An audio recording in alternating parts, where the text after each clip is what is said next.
Hello ಎಲ್ಲರಿಗೂ ನಮಸ್ಕಾರ. ಎಲ್ಲರೂ ಹೇಗಿದ್ದೀರಾ? Welcome back to my YouTube channel. ಎಲ್ಲರೂ ಚೆನ್ನಾಗಿದ್ದೀರಾ ಅಂತ ಅಂದ್ಕೊಂಡು ವಿಡಿಯೋನ ಸ್ಟಾರ್ಟ್ ಮಾಡ್ತಾ ಇದ್ದೀನಿ. ಇವತ್ತು ನಾವು ಊರಿಗೆ ಹೋಗ್ತಾ ಇದ್ದೀವಿ. ಶುಕ್ರವಾರ ಹಬ್ಬ ಎಲ್ಲ ಮುಗಿಸಿ ಊರಿಗೆ ಹೊರಡೋಣ ಅಂತ ಹೇಳಿ ಒಂದು 3 ಹಂಗೆ ನಾವು ಇಲ್ಲಿಂದ ಆಟೋನ ಮಾಡಿಕೊಂಡು ಗೊರಗುಂಟೆಪಾಳ್ಯದ ಹತ್ರ ಹೋದ್ವಿ. ಮತ್ತು ನನ್ನ ಹಸ್ಬೆಂಡ್ ಅಲ್ಲಿಂದ ಬಂದು ಆಫೀಸಿಂದ ಬಂದು ನಮ್ಮನ್ನು ಕರ್ಕೊಂಡು ಹೋಗೋಷ್ಟರಲ್ಲಿ ತುಂಬಾ ಟ್ರಾಫಿಕ್ ಆಗೋಗ್ಬಿಡುತ್ತೆ ಅಂತ ಹೇಳಿ ನಾವು ಗೊರಗುಂಟೆಪಾಳ್ಯದ ಹತ್ರ ಹೋದ್ವಿ. ಅಷ್ಟರಲ್ಲಿ ಅವರು ಅಲ್ಲಿಗೆ ಬಂದರು. ಅಲ್ಲಿಂದ ನಮ್ಮನ್ನು ಪಿಕ್ ಮಾಡಿಕೊಂಡು ನಾವು ನೋಡಿ ಮೈಸೂರು ಕಡೆ ಹೊರಟ್ವಿ. ಊರಿಗೆ ಹೋಗೋದು ಅಂದರೆ ಏನೋ ಒಂಥರ ಖುಷಿ ಆಗ್ತಾ ಇರುತ್ತೆ.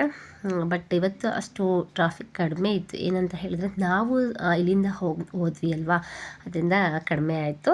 ನೋಡಿ ಮುದ್ದು ಹೊಟ್ಟೆಸು ಅಂತ ಹೇಳಿ ಬಿಸ್ಕೆಟ್ ತಿಂತಾ ಇದ್ದಾಳೆ. ಅವಳಿಗೆ ಸ್ವಲ್ಪ ಹುಷಾರಿರಲಿಲ್ಲ ಅಲ್ಲ, ಅದರಿಂದ ಏನೂ ತಿಂತಾ ಇಲ್ಲ, ಸ್ವಲ್ಪ ತುಂಬಾ ವೀಕಾಗಿ ಹೋಗ್ಬಿಟ್ಟಿದ್ದಾಳೆ. ಹಾಗೆಯೇ ನೋಡಿ ನಾವು ಎಲ್ಲ ಮುಗಿಸ್ಕೊಂಡು ಆಲ್ರೆಡಿ ಊರಿಗೆ ಹೋಗಿ ಅಲ್ಲಿ ಫ್ರೆಶ್ ಆಗಿ ಶನಿವಾರ ಎದ್ದು ನಾವು ಇವತ್ತು ದೇವಸ್ಥಾನಕ್ಕೆ ಹೋಗ್ತಾ ಇದ್ದೀವಿ. ನಾವು ಊರಿಗೆ ಸಡನ್ನಾಗಿ ಬರೋದಕ್ಕೆ ಇದೇ ರೀಸನ್ ಇತ್ತು. ಯಾಕೆ ಅಂತ ಹೇಳಿದ್ರೆ ನಾವು ಆಂಜನೇಯ ಸ್ವಾಮಿಗೆ ಬೆಣ್ಣೆ ಅಲಂಕಾರ ಮಾಡಿಸ್ಬೇಕಿತ್ತು. ತುಂಬ ದಿನಗಳಿಂದ ಮಾಡಿಸೋಣ ಅನ್ಕೊತಾ ಇದ್ವಿ. ಏನಾದರೂ ಒಂದು ರೀಸನ್ ಮಾಡಿಸೋದಕ್ಕೆ ಆಗ್ತಿರ್ಲಿಲ್ಲ, ಏನೋ ಒಂದೊಂದು ಕಾರಣಾಂತರಗಳಿಂದ ಅದು ತಪ್ಪೋಗ್ತಾ ಇತ್ತು. ಈ ಸಲ ಫೈನಲಿ ಮಾಡಿಸ್ಲೇಬೇಕು ಅಂತ ಹೇಳಿ ಮೊದಲೇ ಹೇಳಿ ಬುಕ್ ಮಾಡಿಸಿದ್ವಿ. ಅಲ್ಲಿ ನಾವು ಮಾಡಿಸೋದಕ್ಕಿಂತ ಮುಂಚೆನೇ ಹೇಳಿದರೆ ಅವರೆಲ್ಲ ರೆಡಿ ಮಾಡ್ಕೊಂಡಿರ್ತಾರೆ. ಫೈನಲಿ ನೋಡಿ ಬೆಣ್ಣೆ ಅಲಂಕಾರ ಆಂಜನೇಯ ಸ್ವಾಮಿಗೆ ಮಾಡಿದ್ದಾರೆ. ಎಷ್ಟು ಚೆನ್ನಾಗಿ ಮಾಡಿದ್ದಾರೆ. ಶನಿವಾರ ಹುಣ್ಣಿಮೆ ಇರೋದ್ರಿಂದ ಶನಿವಾರನೇ ಮಾಡಿದ್ರೆ ತುಂಬಾ ಒಳ್ಳೆಯದು ಅಂತ ಹೇಳಿ ಆ ಅಲಂಕಾರನ ಮಾಡಿಸಿದ್ವಿ. ನೋಡಿ ಇಲ್ಲಿ ಅಭಿಷೇಕ ಎಲ್ಲ ಮಾಡ್ತಾ ಇದ್ದಾರೆ ಆ ವಿಗ್ರಹಗಳಿಗೆ.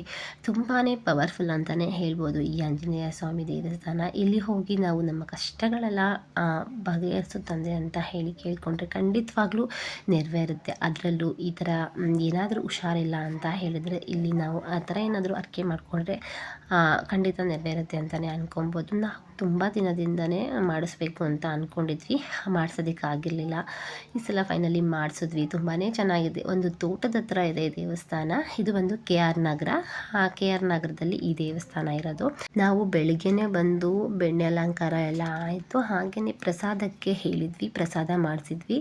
ಎಲ್ಲರಿಗೂ ಪ್ರಸಾದನ ಕೊಟ್ಟು ನಾವೇನೇ ನಮ್ಮ ಕೈಯಾರ ಕೊಟ್ಟರೆ ಚೆನ್ನಾಗಿರುತ್ತೆ ಅಂತ ಹೇಳಿ ದೇವರಿಗೆ ಪೂಜೆ ಎಲ್ಲ ಆದಮೇಲೆ ಪ್ರಸಾದನ ಕೊಡ್ತಾ ಇದ್ದೀವಿ. ನನ್ನ ಹಸ್ಬೆಂಡು ಹಾಗೆಯೇ ನನ್ನ ಮಗಳು, ಇವ್ರು ಬಂದು ನಮ್ಮ ಚಿಕ್ಕ ಮಾವ, ನನ್ನ ಹಸ್ಬೆಂಡ್ ಇದ್ದಾರಲ್ವ ಅವರ ಲಾಸ್ಟ್ ಚಿಕ್ಕಪ್ಪ ಇವರು. ಇವರಿಗೆ ಎಲ್ಲ ಹೇಳಿದ್ವಿ ಮುಂಚೆನೇ, ನಾವು ಇಲ್ಲಿ ಪೂಜೆಗೆಲ್ಲ ರೆಡಿ ಮಾಡ್ಕೊಂಬಿಡಿ ಮಾವ ಅಂತ ಹೇಳಿ ರೆಡಿ ಆಗಿತ್ತು. ಅದಕ್ಕೋಸ್ಕರ ಬಂದು ನೋಡಿ ಪ್ರಸಾದ ತುಂಬ ಅಂದರೆ ತುಂಬಾ ಜನ ಬಂದಿದ್ದರು. ಹುಣ್ಣಿಮೆ ಇರೋದ್ರಿಂದ ಅದು ಆಂಜನೇಯ ಟೆಂಪಲ್ಗೆ ತುಂಬಾ ಜನ ಇತ್ತು. ಸಾನ್ವಿ ಕೊಡ್ತಾ ಇದ್ದಾಳೆ. ಇವಳು ಬಂದು ನನ್ನ ವಾರ್ಗಿತಿ ಮಗಳು, ಚಿಕ್ಕವಳು ಗೊತ್ತಲ್ಲ ನನ್ನ ಮಗಳು. ಅತ್ತೆ ಮಾವನೂ ಬಂದಿದ್ದರು. ಅತ್ತೆಯಲ್ಲಿ ಪ್ರಸಾದ ತಿಂತಾ ಇದ್ದಾರೆ ನೋಡಿ. ಇವರೇ ನಮ್ಮ ಅತ್ತೆ. ಫಸ್ಟ್ ಟೈಮ್ ನಮ್ಮ ಅತ್ತೆ ದೇವಸ್ಥಾನಕ್ಕೆ. ಅಷ್ಟಾಗಿ ಅವರಿಗೆ ಸ್ವಲ್ಪ ಓಡಾಡೋದಕ್ಕೆ ಆಗಲ್ಲ, ಆದ್ರೂ ಈ ಸಲ ಇಲ್ಲೇ ಹತ್ತ ಇರೋದ್ರಿಂದ ಕರ್ಕೊಂಡು ಬಂದಿದ್ವಿ. ಸಾನ್ವಿ ಮತ್ತು ಮುದ್ದು ಪ್ರಸಾದ ತಿಂತಾ ಇದ್ದಾರೆ. ಮುದ್ದುಗೆ ತುಂಬಾ ಹುಷಾರಿರಲಿಲ್ಲ, ಜ್ವರ ಕೆಮ್ಮು ಇತ್ತು. ಆದ್ರೂ ಸ್ವಲ್ಪ ಹುಷಾರಾಗಿದ್ಲು ಅಂತ ಹೇಳಿ ದೇವಸ್ಥಾನಕ್ಕೆ ಕರ್ಕೊಂಡು ಬಂದ್ವಿ. ನೋಡಿ ಅತ್ತೆ ಇಲ್ಲಿ ತಿಂತಾ ಇದ್ದಾರೆ. ಮುದ್ದೂ ತಿಂತೀನಿ ಅಂತ ಹೇಳಿ ಕೂತ್ಕೊಂಡ್ಲು, ಬಟ್ ತಿನ್ನಲಿಲ್ಲ. ತುಂಬ ಆಗ್ತಾಯಿಲ್ಲ ಅವಳಿಗೆ ತಿನ್ನೋದಕ್ಕೆ. ನೆಕ್ಸ್ಟ್ ಬಂದು ನೋಡಿ ದೇವಸ್ಥಾನ ಅಂತೂ ತುಂಬಾ ಚೆನ್ನಾಗಿದೆ. ತುಂಬ ಅಂದರೆ ತುಂಬ ಜನ ಇದ್ದರು ನೋಡಿ. ನಾವು ಹೋಗೋಕ್ಕಿಂತ ಮುಂಚೆನೇ ಬಂದಿದ್ರು ಇನ್ನೂ ಜನ. ಅದಕ್ಕಿಂತ ಆದಮೇಲೆ ಇಲ್ಲಿ ಪ್ರತಿಯೊಂದು ಕಡಲೆಪುರಿ, ತುಳಸಿ ದೇವರಿಗೆ ಸಾಮಾನು ಎಲ್ಲ ಸಿಗುತ್ತೆ, ಇಲ್ಲಿ ತೊಗೊಬೋದು. ಇದು ಬಂದು ನೋಡಿ ತೋಟದ ಹತ್ರ ಇರೋದು ಈ ದೇವಸ್ಥಾನ. ಇವರು ಬಂದು ನನ್ನ ಅತ್ತೆ ಮಾವ ಬಂದಿದ್ದರು. ಅಕ್ಕ ಬರೋಕ್ಕಾಗಲಿಲ್ಲ. ಯಾಕೆಂತ ಹೇಳಿದ್ರೆ ರಕ್ಷಾಬಂಧನ ಇರೋದ್ರಿಂದ ಅವರು ಒಂದು ಫ್ಯಾನ್ಸಿ ಸ್ಟೋರ್ ಇಟ್ಟಿದ್ದಾರೆ. ಅಲ್ಲಿ ತುಂಬಾ ಕಸ್ಟಮರ್ ಇರೋದ್ರಿಂದ ಯಾರೂ ಅಂಗಡಿ ಓಪನ್ ಮಾಡೋದಕ್ಕೆ ಹೋಗೋಕ್ಕಾಗಿರಲಿಲ್ಲ. ಬಾವಾಗೂ ಸ್ವಲ್ಪ ಹುಷಾರಿರಲಿಲ್ಲ, ಅದಕ್ಕೆ ಅಕ್ಕ ಬರಲಿಲ್ಲ, ಅಲ್ಲಿಗೆ ಹೋದರು. ನಾವಿನ್ನೆಲ್ಲ ಫ್ಯಾಮಿಲಿ ಬಂದ್ವಿ. ನೋಡಿ ಇವ್ರು ಬಂದು ನನ್ನ ಅತ್ತೆ, ನನ್ನ ಮಾವ ತುಂಬ ಆರಾಮ್ ಫ್ರೀಯಾಗಿರ್ತಾರೆ, ಖುಷಿಯಾಗಿ ಜೊತೇಲಿರ್ತಾರೆ. ಏನೋ ಒಂಥರ ಖುಷಿ ಅವ್ರ ಜೊತೆ ಇರೋದಂತ ಹೇಳಿದ್ರೆ. ನಮ್ಮ ಮಾವ ಅತ್ತೆ ಅಂತೂ ಯಾವಾಗಲೂ ನೀವು ಹೀಗೆ ಇರಬೇಕು ಹಾಗೆ ಅಂತ ಹೇಳಿ ಯಾವತ್ತೂ ಹೇಳಿಲ್ಲ. ಆರಾಮಾಗಿ ನಮ್ಮ ಜೊತೆ ಫ್ರೀಯಾಗಿ ಇರ್ತಾರೆ. ಅತ್ತೆ ಮಾವ ಅನ್ನೋದಕ್ಕಿಂತ ಅಪ್ಪ ಅಮ್ಮ ಹೇಗಿರ್ತಾರೆ, ಬಟ್ ಹಾಗೇ ಇದೆ. ನನಗೆ ಅಪ್ಪನ ಮನೆ ಅತ್ತೆ ಮನೆ ಯಾವಾಗಲೂ ವ್ಯತ್ಯಾಸ ಇಲ್ಲ, ಒಂದೇ ರೀತಿ ಇದೆ ನನಗಂತೂ. ಹೋದಾಗ ನಾವು ಅಷ್ಟೇ ಖುಷಿಯಾಗಿದ್ದು ಎಲ್ಲ ಮುಗಿಸ್ಕೊಂಡು ಬರ್ತೀವಿ. ನಾವು ಹೋಗೋದೇ ಅಪರೂಪ ಅಲ್ವಾ, ಹೋದಾಗಲಾದರೂ ಖುಷಿಯಾಗಿರ್ಬೇಕು ಅನ್ನೋದು ನನ್ನ ಅನಿಸಿಕೆ. ನೆಕ್ಸ್ಟು ಪ್ರಸಾದ ಕೊಡೋದಕ್ಕೆ ನನ್ನ ಹಸ್ಬೆಂಡ್ ಪ್ರಸಾದ ತಿಂತೀವಿ ನಾವು ಅಂತ ಹೋದರು. ಆವಾಗ ನಾನು ಮತ್ತು ನನ್ನ ಮಗಳು ಪ್ರಸಾದನ ಕೊಡ್ತಾಯಿದ್ದೀವಿ. ಇದೆಲ್ಲ ಮುಗಿಸ್ಕೊಂಡು ಫೈನಲಿ ಇದೆಲ್ಲ ಪೂಜೆ ಯಾವುದೇ ವಿಘ್ನಗಳು ಇಲ್ಲದೆ ತುಂಬ ಚೆನ್ನಾಗಿ ನೆರವೇರಿತು. ತುಂಬಾ ಖುಷಿಯಾಯಿತು. ಇದೆಲ್ಲ ಆದಮೇಲೆ ಅರ್ಚಕರದ್ದು ಆಶೀರ್ವಾದನ ತಗೊಂಡು ಅವ್ರಿಗೆ ಹೇಳಿ ಬರೋಣ ಅಂತ ಹೇಳಿ ಹೋದ್ವಿ. ತುಂಬ ಅಂದರೆ ತುಂಬ ಮನಸ್ಸಿಗೆ ನೆಮ್ಮದಿ ಆಯಿತು. ಏನೋ ಒಂಥರ 4 ಜನಕ್ಕೆ ಅನ್ನದಾನ ಮಾಡೋದು ಏನೋ ಒಂಥರ ನಮಗೆ ಖುಷಿ ಅಲ್ವಾ. ಹಾಗೆಯೇ ನೋಡಿ ಫೈನಲಿ ಎಲ್ಲ ದೇವರ ದರ್ಶನ ಅಂತೂ ತುಂಬಾ ಚೆನ್ನಾಗಾಯಿತು. ನಮಗಂತೂ ಇವತ್ತು ಏನೋ ಒಂಥರ ಖುಷಿ ಆಯಿತು, ನೆಮ್ಮದಿ. ಆ ಶನಿವಾರ ಹುಣ್ಣಿಮೆ ದಿನ ಬೆಣ್ಣೆ ಅಲಂಕಾರ ಸಿಕ್ಕಿದ್ದು ತುಂಬ ಖುಷಿ ಆಯಿತು. ಇದೆಲ್ಲ ಮುಗಿಸ್ಕೊಂಡು ಹಾಗೇ ಅವರು ಅರ್ಚಕರು ಪ್ರಸಾದ ಕೊಡ್ತೀವಿ ಸ್ವಲ್ಪ ವೆಯ್ಟ್ ಮಾಡಿ ಅಂತ ಹೇಳಿದರು. ಅಂದರೆ ದೇವ್ರ ಮುಂದಕ್ಕೆ ನೈವೇದ್ಯಕ್ಕೆ ಇಟ್ಟಿದ್ದು ಪ್ರಸಾದ ಹಾಗೆ ಪಂಚಾಮೃತ ಇದನ್ನೆಲ್ಲ ಕೊಡ್ತೀನಿ ಅಂತ ಹೇಳಿದರು. ಹಾಗೆಯೇ ಇದನ್ನೆಲ್ಲ ತೊಗೊಳ್ಳೋಣ ಅಂತ ಹೇಳಿ ಸ್ವಲ್ಪ ಹೊತ್ತು ವೆಯ್ಟ್ ಮಾಡ್ದೋ. ಹಾಗೆಯೇ ನನ್ನ ಮಗಳು ಹಾಗೆಯೇ ನಾವೆಲ್ಲ ಸೇರಿ ಅವರ ಅರ್ಚಕರ ಆಶೀರ್ವಾದನೂ ತೊಗೊಂಡ್ವಿ. ಅವರು ತುಂಬ ಖುಷಿ ಆಯಿತು, ಹೇಗಿತ್ತು ಪೂಜೆ ಅಂತ ಎಲ್ಲ ಕೇಳಿದ್ರು. ತುಂಬ ಚೆನ್ನಾಗಿ ಅಲಂಕಾರನ ಮಾಡಿದರು.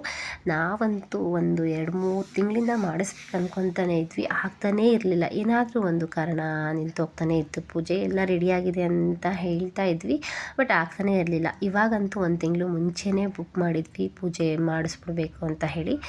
ಹಾಗೆಯೇ ನೋಡಿ ಅವರು ಪ್ರಸಾದ ಹಾಗೆ ನಾವು ಪೂಜೆಗೆ ಅಂತ ಹಣ್ಣು ಕಾಯಿ ಎಲ್ಲ ಕೊಟ್ಟಿದ್ವಲ್ಲ ಅದನ್ನೆಲ್ಲ ಕೊಟ್ಟರು. ಅದನ್ನೆಲ್ಲ ತೊಗೊಂಡು ಅತ್ತೆ ಅಂತೂ ಮೇಲ್ಗಡೆ ಬರೋದಕ್ಕೆ ಒಂದು ಸಲ ಬಂದಿದ್ದರು ಪೂಜೆಗೆ, ಮತ್ತು ಆಶೀರ್ವಾದ ತೊಗೊಳ್ಳೋದಕ್ಕೆಲ್ಲ ಬರೋದಕ್ಕೆ ಆಗಲ್ಲ ಅತ್ತೆಗೆ ಅಂತ ಹೇಳಿ ಹೂವೆಲ್ಲ ಅವರೇ ಕೊಟ್ಟು ಕಳಿಸಿದ್ರು. ಅದನ್ನೆಲ್ಲ ಕೊಟ್ಟು ಅತ್ತೆಗೆ ಮತ್ತು ಮಾವ ಮತ್ತು ಸಾನ್ವಿ ಬೈಕಲ್ಲಿ ಹೊರಟರು. ನಾವು ಎಲ್ಲ ಮುಗಿಸ್ಕೊಂಡು ಹೊರಟ್ವಿ. ಸಾನ್ವಿ ಏನೋ ಫಸ್ಟ್ ಟೈಮ್ ಮಾವನ ಜೊತೆ ಬೈಕಲ್ಲಿ ಹೋಗ್ತೀನಿ ಅಂತ ಹೇಳಿದ್ಲು. ಸರಿಯಮ್ಮ ಆಯಿತು ಅಂತ ಹೇಳಿ ಅವಳನ್ನು ಕಳಿಸ್ದೆ. ಅಲ್ಲಿಂದ ಬರಬೇಕಾದ್ರೆ ಹಾಗೆಯೇ ಅರ್ಕೇಶ್ವರ ಸ್ವಾಮಿ ದೇವಸ್ಥಾನ ಇದೆ ಅಲ್ಲೇ, ಅದಕ್ಕೊಂದು ರೌಂಡ್ ಹಾಕ್ಕೊಂಡು ಬರೋಣ, ಹಾಗೆ ಅಲ್ಲಿ ಸ್ವಲ್ಪ ಹೊಳೆ ಎಲ್ಲ ಇದೆ ಅದನ್ನೆಲ್ಲ ನೋಡ್ಕೊಂಬರೋಣ ಅಂತ ಹೇಳಿ ಹೊರಟ್ವಿ. KR ನಗರದಲ್ಲಂತೂ ತುಂಬಾ ಚೆನ್ನಾಗಿದೆ ಈ ಅರ್ಕೇಶ್ವರ ಸ್ವಾಮಿ ದೇವಸ್ಥಾನ. ನೀವೇನಾದರೂ ಈ ಸೈಡ್ ಹೋದರೆ ಒಂದು ಸಲ ಈ ದೇವಸ್ಥಾನಕ್ಕೆ ಹೋಗಿ ಬನ್ನಿ. ತುಂಬ ಚೆನ್ನಾಗಿದೆ, ನೋಡೋದಕ್ಕೂ ತುಂಬ ಅಂದರೆ ಮಕ್ಕಳಿಗೆ ತುಂಬ ಇಷ್ಟ ಆಗುತ್ತೆ ಇಲ್ಲಿ ಈ ನೇಚರೆಲ್ಲ. ನೋಡಿ ಇಲ್ಲಿ ಪಕ್ಕದಲ್ಲಿ ಸ್ವಲ್ಪ ರೆಡಿ ಆಗ್ತಾ ಇದೆ. ಆವಾಗ ಸ್ವಲ್ಪ ಮಳೆ ಬಂದಾಗ ಇಲ್ಲಿ ಸ್ವಲ್ಪ ಪ್ರಾಬ್ಲಮ್ ಆಗಿತ್ತು, ಇದೆಲ್ಲ ಸ್ವಲ್ಪ ಇದಾಗಿತ್ತು. ಇವಾಗ ಇದನ್ನೆಲ್ಲ ರೆಡಿ ಮಾಡ್ತಾ ಇದ್ದಾರೆ. ನೋಡಿ ಹೊಳೆ ಅಂತೂ ತುಂಬಿ ತುಳುಗ್ತಾ ಇದೆ. ಇವಾಗ ಮಳೆ ಇರೋದ್ರಿಂದ ತುಂಬಿ ತುಳುಗ್ತಾ ಇದೆ. ಇಲ್ಲಿ ಸ್ವಲ್ಪ ಕೆಲಸ ನಡೀತಾ ಇರೋದ್ರಿಂದ ಇವಾಗ ಅಷ್ಟು ಕಡಿಮೆ ಇದ್ದಾರೆ ಎಲ್ಲರೂ. ಮೊದಲೆಲ್ಲ ಇಲ್ಲಿ ತುಂಬ ಜನ ಇರ್ತಾಯಿದ್ರು, ಇವಾಗ ಸ್ವಲ್ಪ ಕಡಿಮೆನೇ ಇದ್ದಾರೆ. ನೋಡಿ ಇದು ಬಂದು ಅರ್ಕೇಶ್ವರ ಸ್ವಾಮಿ ದೇವಸ್ಥಾನ. ನಾವು ಬೆಂಗಳೂರಿಂದ KR ನಗರಕ್ಕೆ ಬಂದಾಗೆಲ್ಲ ಇಲ್ಲಿಗೆ ಬರಬೇಕಾದ್ರೆ ಒಂದು ರೌಂಡು ಹೋಗಿ ಬರ್ತೀವಿ, ತುಂಬ ಚೆನ್ನಾಗಿರುತ್ತೆ. ಇದನ್ನೆಲ್ಲ ಮುಗಿಸ್ಕೊಂಡು ಫೈನಲಿ ಮನೆಗೆ ಹೊರಟ್ವಿ. ಮನೆಗೆ ಬಂದಾಗ ಸ್ವಲ್ಪ ಬೇಜಾರಾಯಿತು ಏನಂತ ಹೇಳಿದ್ರೆ, ಸಾನ್ವಿ ಮಾವಿನ ಜೊತೆ ಬಂದ್ಲಲ್ವಾ, ಆವಾಗ ಫ್ಯಾನ್ಸಿ ಸ್ಟೋರ್ ಹತ್ರ ಹೋಗಿದ್ದಾಳೆ ಸಾನ್ವಿ. ಅಲ್ಲಿಂದ ಮುಗಿಸ್ಕೊಂಡು ನಾವು ಮನೆ ಹತ್ರ ಹೊರಟ್ವಿ. ಅಷ್ಟರಲ್ಲಿ ಅವಳನ್ನು ಬಂದಾಗ ನನಗೆ ಗೊತ್ತಿಲ್ಲ, ನನ್ನ ವಾರ್ಗಿತಿ ಮಗಳು ವೀಡಿಯೋ ಮಾಡ್ತಾ ಇದ್ದಾಳೆ. ಆವಾಗ ನೋಡಿ ಇವಳು ಇಳಿಯೋಕ್ಕೆ ಹೋಗಿದ್ದಾಳೆ, ಸ್ವಲ್ಪ ಸ್ಕಿಡ್ಡಾಗಿ ಬಿದ್ದುಬಿಟ್ಲು. ತುಂಬ ಅಂದರೆ ತುಂಬಾ ಫೀಲ್ ಆಯಿತು ನನಗಂತೂ. ಏನಾಯ್ತಪ್ಪ ಕೈಗೆ ಏನಾದರೂ ಏಟಾಯ್ತಾ ಅಂತ ನೋಡಿದೆ.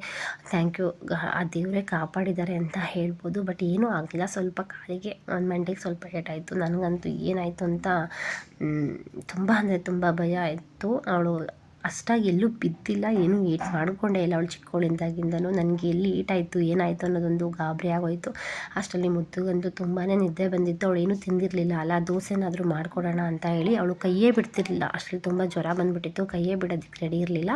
ಅವಳಿಗೆ ದೋಸೆ ಮಾಡಿಕೊಡೋಣ ಅಂತ ಹೇಳಿ ದೋಸೆ ಹಾಕ್ತಾಯಿದ್ದೀನಿ. ಅವಳಂತೂ ಕಿರಿಕಿರಿ, ಯಾರ ಹತ್ರನೂ ಹೋಗ್ತಾ ಇಲ್ಲ. ಇವತ್ತಿನ ವಿಡಿಯೋನ ಇಲ್ಲಿಗೆ ಎಂಡ್ ಮಾಡ್ತಾ ಇದ್ದೀನಿ. ತುಂಬ ಸ್ಟ್ರೈನ್ ಅಂತ ಅನ್ನಿಸ್ತಾ ಇದೆ, ಯಾಕೆಂದರೆ ನೈಟ್ ಬಂದ್ವಿ, ನೈಟು ಸಹ ಮುದ್ದು ಮಲಗಿರಲಿಲ್ಲ, ತುಂಬ ಸಾಕು ಮಾಡಿಬಿಟ್ಲು. ನಾವು ಇವತ್ತು ಭೂವರ ಸ್ವಾಮಿ ದೇವಸ್ಥಾನಕ್ಕೆ ಹೋಗಬೇಕು ಅಂತ ಇದ್ದೀವಿ. ಆ ವಿಡಿಯೋನ ಕಂಟಿನ್ಯೂ ಮಾಡ್ತೀನಿ. Thank you for watching. Bye, take care.